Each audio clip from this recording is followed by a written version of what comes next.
Estamos avançando em nossa jornada espiritual de hoje, em busca de uma fé genuína. E você e eu temos aprendido a cada momento exatamente como nós podemos desenvolver isso. Agora, o texto de hoje, desse momento agora, nos faz refletir sobre algo muito profundo. E tem a ver muito com a sua realidade, com a minha realidade. Veja o que diz Lucas capítulo 17, versos 5 e 6. Disseram então os apóstolos ao Senhor: aumenta-nos a fé. Respondeu o Senhor: se tivesseis fé como um grão de mostarda, diríeis a esta moeira: desarraiga-te daqui e planta-te no mar, e ela vos obedeceria. Que coisa extraordinária esse momento. É claro que quando a gente olha, parece totalmente ilógico essa ordem de Cristo. Mas vamos avaliar aqui o pedido que os discípulos fizeram. Eles falaram assim: Senhor, aumenta-nos a fé. É interessante que aqui eles colocam a fé como um elemento em que Deus pudesse simplesmente fechar os olhos e falar assim: Pedro, Tiago, João, Wellington, Maria, todo mundo aí, Lucas, Estevão, Antônia, Francisca, recebam mais fé. Como se fosse algo que tivesse num pote, nos cuidados de Deus, e quando você pede, Ele então abre aquele pote e coloca sobre você. Os discípulos estão pedindo para que Deus aumente a fé deles. Talvez você e eu, em alguma de nossas orações também, já tenhamos feito esse pedido a Deus. Senhor, dá-nos mais fé. Como seria então possível Deus nos dar fé?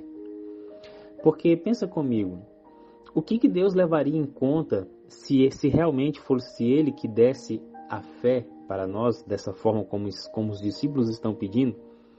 O que Ele levaria em conta para dizer que você merece mais fé do que eu?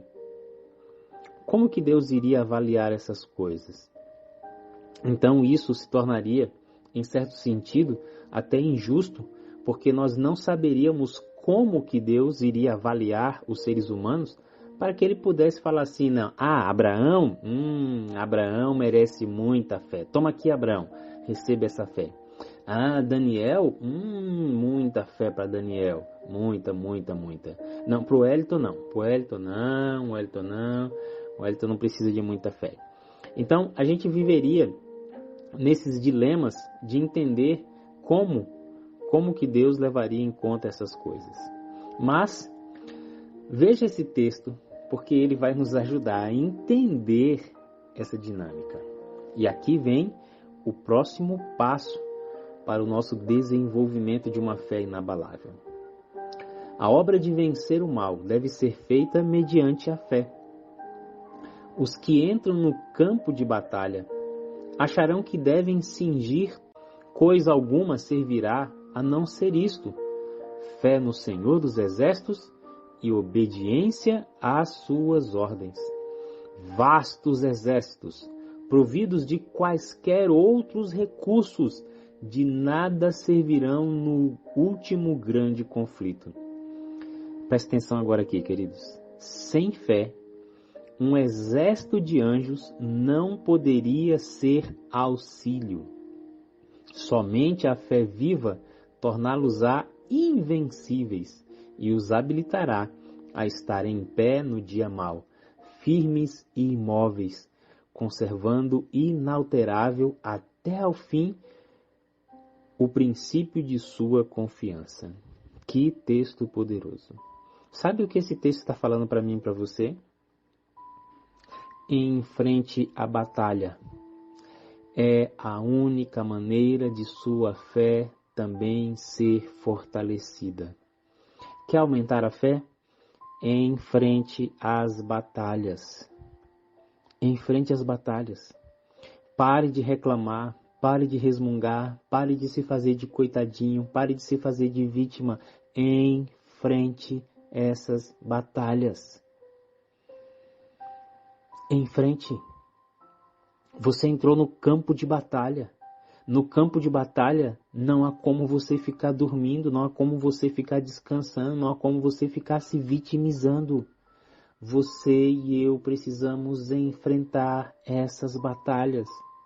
É a única forma de você, a única não, é uma das formas de Deus poder aumentar a nossa fé. Queridos, nós muitas vezes enxergamos essas batalhas como sendo intransponíveis, quando na verdade são tão pequenas. Se estivéssemos usando o escudo da fé como nossa defesa, se estivéssemos fé no Senhor dos Exércitos e obediência às suas ordens, nós estaríamos muito mais avançados em fé do que estamos hoje. Esse texto me fez refletir aqui sobre algo profundo, porque imagine, Deus poderia conceder um exército inteiro para lutar ao seu lado, mas se você não tiver fé, aquele exército seria como um monte de árvores paradas, sem exercer absolutamente nada em seu favor. Agora pense comigo, será que realmente de fato não é isso que acontece? Temos todo o céu ao nosso dispor, mas a nossa fé é tão tímida, tão acanhada, que o céu não se move como poderia, porque nos falta a fé. A pergunta desse momento para que você reflita é: você tem realmente enfrentado suas batalhas? Você realmente tem avançado? Ou você tem sido paralisado, acuado, acovardado, reclamado, resmungando de todas as batalhas? Se tivesseis fé como um grão de mostarda, disse Jesus,